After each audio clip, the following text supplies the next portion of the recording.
Hello दोस्तों, स्वागत है आपका फिर से हमारे channel NIC fact and mystery में। दोस्तों, आज हम बात करने वाले हैं एक ऐसे शख्स के बारे में जो आत्माओं से बातें करता था और दुनिया भर के 6000 से भी ज़्यादा भूतिया जगहों का इन्वेस्टिगेशन कर चुका था और फिर उसकी अचानक मौत एक मिस्ट्री बन गई जो आज भी एक अनसुलझी मिस्ट्री है। दोस्तों, हम बात कर रहे हैं पैरानॉर्मल एक्टिविटी एक्सपर्ट गौरव तिवारी के बारे में। गौरव एक अच्छी फैमिली से थे। वो कमर्शियल पायलट बनना चाहते थे। इसके लिए वो अमेरिका गए। वहाँ वो किराए के फ्लैट में कमरा लेकर पायलट बनने की ट्रेनिंग कर रहे थे। गौरव के मुताबिक वो जिस कमरे में रहते थे वहाँ उसे अजीब सी चीज़ें महसूस होती थीं। वो रात को सोते तो उसे वहाँ आवाज़ें सुनाई पड़ती। ऐसा लगता कोई उसके पास है।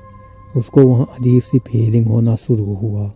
पर गौरव और उसके फैमिली के लोग भूत प्रेत आत्माओं पर विश्वास नहीं रखते थे। शुरू में तो उसने इग्नोर किया, पर धीरे धीरे उसे लगने लगा कि यहाँ कुछ तो गड़बड़ है। उसने कुछ लोगों और पड़ोसियों से इस बारे में पूछताछ की। क्योंकि गौरव वहाँ नया था तो पता चला कि कई लोग यहाँ इस फ्लैट में, इस रूम में कमरे लेकर रह चुके हैं और ऐसी बातें कहकर वो कमरा भी छोड़ चुके थे। फिर उसके समझ में आया कि शायद वो जिस कमरे में रहता है उसे वह सस्ता इसलिए मिल गया क्योंकि वो हॉन्टेड टाइप का है। इसके बाद फिर भी वो डरा नहीं। उसने कमरा भी नहीं बदला, वहीं रहा और वहीं से उसके दिमाग में ख्याल आया कि क्यों ना इन सब चीज़ों को समझने की कोशिश की जाए। आखिर ये चीज़ें होती क्या हैं। अपने कमरे पर हो रही हर एक्टिविटी को महसूस करने लगा। इन सब बातों को लेकर वो इतनी गहराई में डूब गया उन्हें समझने के लिए कि वो जिस काम से अमेरिका गया था उस काम को ही छोड़ दिया। उसने कहा मुझे पायलट नहीं बनना। उसने बीच में ही कमर्शियल पायलट की पढ़ाई छोड़ दी और अमेरिका में ही पैरानॉर्मल एक्टिविटी के सब्जेक्ट पर रिसर्च करना शुरू कर दिया कि ये चीज़ें होती क्या हैं, इनका सच क्या है, और इस पर पढ़ाई शुरू कर दी। गौरव के घर वाले जानकर बहुत नाराज़ हुए। ये सिलसिला चलता रहा। उसने पैरानॉर्मलिस्ट की पढ़ाई की और काफ़ी रिसर्च के बाद वह साल 2009 में वापस भारत आ गया और यहीं से उसने अलग अलग भूतिया जगहों का इन्वेस्टिगेशन किया। इसके साथ साथ दुनिया भर के हॉन्टेड जगहों पर जाकर विजिट करता। इसी दौरान एक बार गौरव ऑस्ट्रेलिया गया था। यहाँ इसके दिमाग में आया कि क्या मुर्दे भी बोलते हैं या इनका बिहेवियर कैसा होता है। जब मुर्दे अकेले में होते हैं तो वो किस तरह की हरकतें करते हैं।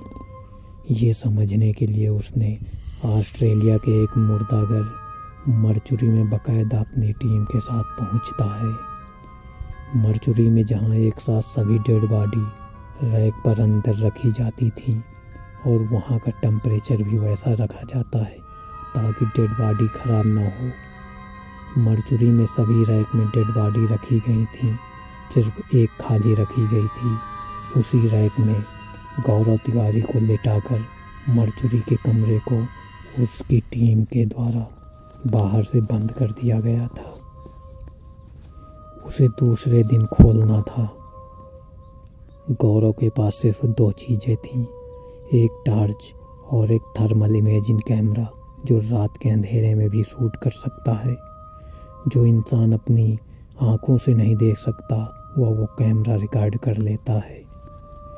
गौरव पूरी रात उन मुर्दों के साथ ये जानने के लिए कि क्या मुर्दे भी बोलते हैं या क्या होता है, पूरी रात रहने के बाद सुबह उसकी टीम के द्वारा जब मरचुरी का दरवाज़ा खोला गया और ये बाहर आया, लो टेम्परेचर के कारण ठंड से इसकी हालत ख़राब हो गई। खैर, वहाँ उसे आवाज़ें तो सुनाई दी पर कुछ विशेष कामयाबी नहीं हासिल हुई जो कैमरे पर रिकॉर्ड हो सके।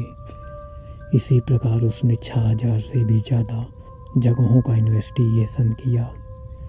कई जगहों पर उसने आत्माओं से बातें भी की जो ऑन कैमरा रिकॉर्ड भी है। इन सब इन्वेस्टिगेशन में उसे कई बार कठिनाइयों का सामना भी करना पड़ा जिस कारण उसे इन्वेस्टिगेशन को बीच में ही छोड़कर वापस आना पड़ा था। और फिर 6 जुलाई 2016 आती है। उसकी शादी हो चुकी होती है, सब कुछ ठीक ठाक चल रहा था। और फिर अचानक उसकी मौत की खबर आती है। गौरव की मौत कैसे हुई, किन हालात में हुई, बेहद रहस्यमयी है। जिस वक्त गौरव की मौत हुई उस वक्त घर में सब लोग मौजूद थे। दिन का वक्त था। गौरव नहाने के लिए बाथरूम में गए थे। कुछ ही देर में बाथरूम से जोरदार आवाज़ आई। सब लोग दौड़े। गौरव के पिता और पत्नी ने किसी तरह बाथरूम का दरवाज़ा खोला तो देखा गौरव नीचे गिरे पड़े थे। उसे अस्पताल लाया गया, जहां डॉक्टरों ने उसे मृत घोषित कर दिया। पुलिस के अनुसार गौरव ने सुसाइड किया था, लेकिन क्यों किया इसका जवाब पुलिस के पास आज भी नहीं है। गौरव के गर्दन पर काला निशान भी था, पर बाथरूम से ऐसी कोई चीज़ नहीं मिली जिससे वो अपने गले को कस सकते थे। उनकी पत्नी और गौरव के टीम के अनुसार कहा जा रहा था कि गौरव कुछ दिनों से निगेटिव एनर्जी के संपर्क में होने की बातें कर रहे थे, पर उनकी पत्नी को लगा कि गौरव ज़्यादा काम के चलते डिप्रेशन में आकर ऐसी बातें कर रहे हैं। ऐसे में गौरव की मौत आज भी एक रहस्य बनी हुई है। दोस्तों, ऐसे ही फैक्ट वीडियो पाने के लिए हमारे चैनल निक फैक्ट को सब्सक्राइब करना बिल्कुल ना भूलें।